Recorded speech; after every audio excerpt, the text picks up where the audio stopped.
વિદ્યાર્થી મિત્રો, અમારી યુટ્યુબ ચેનલ એમટી શેખરમાં આપનું હાર્દિક સ્વાગત છે. મિત્રો, આજે આપણે દ્વિતીય વાર્ષિક પરીક્ષા ધોરણ 9 વિષય હિન્દી તેમાં જે પેપર છે તે પેપરનું આજે આપણે સંપૂર્ણ અને સચોટ સોલ્યુશન કરીશું. જો મિત્રો તમે પૂરેપૂરો વિડીયો જોશો તો તમને અહીં સોલ્યુશનમાં ખ્યાલ આવશે અને તમારી જે આવનારી પરીક્ષા છે તેમાં પણ તમને ખૂબ જ મદદરૂપ બનશે. જો મિત્રો તમે ચેનલમાં નવા હો, હજુ સુધી ચેનલને સબસ્ક્રાઇબ ના કરી હોય તો ચેનલને સબસ્ક્રાઇબ કરવા વિનંતી, જેથી તમને જે નવી નવી અપડેટો આવે છે, મોડલ પેપર ઉપરાંત જે પેપર લેવાય છે તે પેપરના સોલ્યુશન અહીં ચેનલમાં મળતા રહે. મિત્રો, હવે વધુ સમય ન લેતા આપણે પેપરનું સોલ્યુશન કરીશું. તેમાં અહીં વિભાગ એ ગદ્ય વિભાગ એટલે કે જે પાઠ હોય છે તે પાઠમાંથી પ્રશ્ન પૂછાયેલા હોય છે. તેમાં પહેલો પ્રશ્ન, शारदानंद राजा की पुत्री का नाम क्या था? तो जवाब आवश्य सी विद्योतमा। बे, कहानी के अंत में नए ग्राहक हेमंत को मदन ने अपना नाम क्या बताया? जवाब आवश्य सी बॉय। आगे जोईशु तो 3, महाराज कुल्लू बनिए की दीवार गिर पड़ी सो। तो जवाब से क, मेरी बकरी उसके नीचे दब गई। 4, शेखर अपने खिड़की से पुकार उठता। जवाब से ब, गांधी के बोलबाला दुश्मन का मुंह हो काला। आगे આપણે જોઈશું तो 5, ऊंट के बोली सुनकर मूर्ख युवक खाली गया बोल उठा। जवाब से उठ। 6, शुभ कड़े में जो मरा सीता खाली गया जाएगा। जवाब से स्वर्ग। 7, भगवान रामकृष्ण वर्षों तक योग्य शिष्य पाने के लिए क्या करते थे? तो जवाब से भगवान रामकृष्ण वर्षों तक योग्य शिष्य पाने के लिए वर्षों तक रो रो कर भगवान से प्रार्थना करते थे। 8, मदन का गांव किस पहाड़ी क्षेत्र में था? जवाब से अल्मोड़ा। आगे जोईशु तो 9, महाकवि कालिदास की कृतियों के नाम लिखिए। आ प्रश्न पाठ जे 19 आपेलो छे तेमांथी पूछायेलो छे। तमारे पाठ 19 मांथी आ प्रश्नों जवाब मेळववानो रहेशे। અહીં अथवा पण पूछाયું छे, रानी के साथ मित्रता स्थापित करने के लिए कैसे प्रयास किए गए? तो आ प्रश्न पाठ 12 मांथी पूछायेलो छे। आगे जोईशुं तो निम्नलिखित प्रश्न का उत्तर 5 वाक्यों में लिखिए। तेमां 10, दाज्यो कहानी में बाल मन की संवेदना का मार्मिक चित्रण हुआ है, समझाइए। आ प्रश्न पाठ 12 मांथी पूछायेलो छे। અહીં જે પ્રશ્ન છે તે 3 ગુણમાં પૂછાયો છે। अथवा पण पूछायो छे के घर के सदस्य बाहर गए तब शेखर ने क्या किया? आ प्रश्न पाठ 21 मांथी पूछायेलो छे। मित्रों, ये विभाग ए गद्य विभाग पूरो थाय छे। आगळ आपणे विभाग 2 पद्य विभाग जोईशुं। तेमां 11, पृथ्वी के लाल तेरा हिमगिरा सा। जवाब आवशे सी बाल। 12, रहेम दीन्ही लखे खाली गया सम होय। तो जवाब आवशे ए दीनबंधु।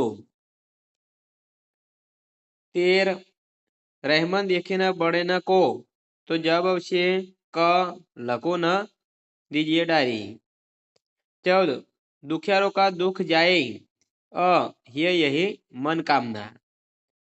15, तेरी मुट्ठियों में बंद खाली गया है। जवाब आवशे तूफान। 16, गगन से खाली गया बरस रहा है। जवाब आवशे अंगार। आगे आपने जोईशुं तो 17, भारत को प्रकृति का लीला स्थल क्यों कहा है? आ प्रश्न काव्य नंबर 10 मांथी पूछायेलो छे। 18, मांगने के बारे में कवि क्या कहते हैं? तो जवाब से मांगना मृत्यु के समान है। 19, बुद्धि और हाथ किस कार्य के लिए है? आ प्रश्न काव्य 19 मांथी 14 मांथी पूछायेलुं छे। अथवा पण અહીં प्रश्न पूछायो छे। 19, तुलसीदास ने भगवान से क्या क्या नाते गिनाए हैं? आ प्रश्न काव्य नंबर 17 मांथी पूछायो छे। आगळ आहे 3 गुणना प्रश्न जोईशुं तो निम्नलिखित प्रश्न का उत्तर 4-5 वाक्यों में लिखिए। तेमां 20, धरती की शान कविता का केंद्रीय भाव स्पष्ट कीजिए। आ प्रश्न काव्य 20 मांथी पूछायेलो प्रश्न छे। 20, वृक्ष और सरोवर के उदाहरण से रहेम हमें क्या सिखाते हैं? આ પ્રશ્ન કાવ્ય 13 માંથી પૂછાયો છે. એ વિભાગ 2 પદ્ય વિભાગ પૂરો થાય છે. આપણે આગળ વિભાગ છે વ્યાકરણ વિભાગ જોઈશું. તેમાં है मुहावरे का अर्थ देकर वाक्य में प्रयोग कीजिए. मन बैठ जाना तो એનો અર્થ હશે ઉદાસ હોના. મિત્ર તમારે વાક્યમાં પ્રયોગ કરવાનો રહેશે. कहावत का अर्थ स्पष्ट कीजिए.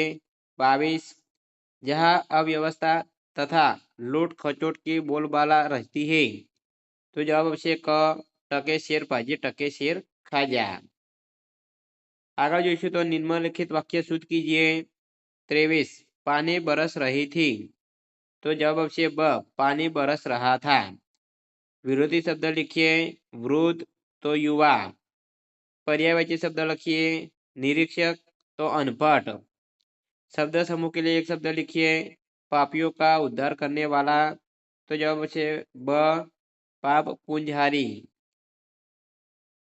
આગળ જોઈશું તો 27 उपसर्ग दीजिए. अधर्म तो अ प्लस धर्म. भावजक संज्ञा बताइए. पापों का प्रलय रुके पशुता का शीश चुके तो ये पशुता એ ભાવવાચક સંજ્ઞા છે. આગળ જોઈશું તો 29 गाय भैंस चराने का काम गडरिया करता है तो ये गडरिया कर्तृवाचक संज्ञा છે. निम्नलिखित वाक्य में विशेषण बताइए. तो मेघदूत काव्य में स्वयं कवि ने उज्जयंती को दर्शनीय कहा है. तो हे मित्रों विशेषण कयु छे तो दर्शनीय ए विशेषण छे. निम्नलिखित शब्द का समास पहचान कर लिखिए. 31 गुरु शिष्य तो गुरुवर शिष्य इतरेतर बनशे. આગળ આપણે વિભાગ ડી લેખન વિભાગ જોઈશું. તો અહીં એક પેરેગ્રાફ આપેલો હોય છે તેના આધારે તમારે જે પ્રશ્નો પૂછાય છે તેના પ્રશ્નોના જવાબ આપવાના હોય છે. કોઈ પણ તમને આવો પેરેગ્રાફ પૂછાઈ શકે. અહીં 32 हमारे शरीर में औसतम कितना रक्त होता है तो ये जवाब આવશે औसतम 5 लीटर खून होता है. 33 रक्त कण का क्या काम करते हैं तो जवाब આવશે जब तक रक्त शरीर में घूमता रहता है हम जिंदा रहते हैं. आगे જોઈશું तो हमारे शरीर के वीर सिपाही कौन है तो श्वेत कण हमारे शरीर के सैनिक है. आ रीते मित्रों कोई पण एक गद्यखंड पूछाई सके. निम्नलिखित रूपरेखा के आधार पर कहानी लिखकर उच्च शीर्षक दीजिए. मित्रों तमने आ રીતના મુદ્દાઓ પેલા છે ને એના આધારે તમારે એક કાવ્ય લખવાનું સોરી મિત્રો આ રીતના તમને અહીં મુદ્દા આપેલા છે તમારે કહાની લખવાની હોય છે. અથવા પણ અહીં પૂછાય છે કે પત્ર લેખન લીખીએ તો પત્ર લેખન પણ લખવાનું હોય છે. નિમ્નલિખિત શબ્દ પર 100 વાક્યો में निबंध लिखिए तो મિત્રો અહીં 100 શબ્દોમાં નિબંધ લખવાનું છે. 6 ગુણમાં પૂછાય છે. અહીં વિષય આપેલા છે પરિશ્રમ का महत्व, एक सैनिक की आत्मकथा और मेरे गांव का यादगार मेला. તો મિત્રો એ 3 વિષયમાંથી તમે કોઈ પણ એક વિષય પર નિબંધ લખી શકો છો. મિત્રો આ રીતે જે હિન્દી પેપર ધોરણ 9 માં છે તેનું સોલ્યુશન પૂરું થાય છે. મિત્રો એ ધોરણ 9 વિષય હિન્દી તેનું સોલ્યુશન પૂરું થાય છે. જો મિત્રો તમે આ પ્રમાણે તૈયારી કરશો તો તમારું પેપર સારું જશે. મિત્રો જો તમે ચેનલમાં નવા હો હજુ સુધી ચેનલને સબસ્ક્રાઇબ ના કરી હોય તો ચેનલને સબસ્ક્રાઇબ કરવા વિનંતી, જેથી તમને જે નવી નવી અપડેટો છે તે અપડેટો આવે છે તે મળતી રહે. જય હિન્દ, જય ભારત.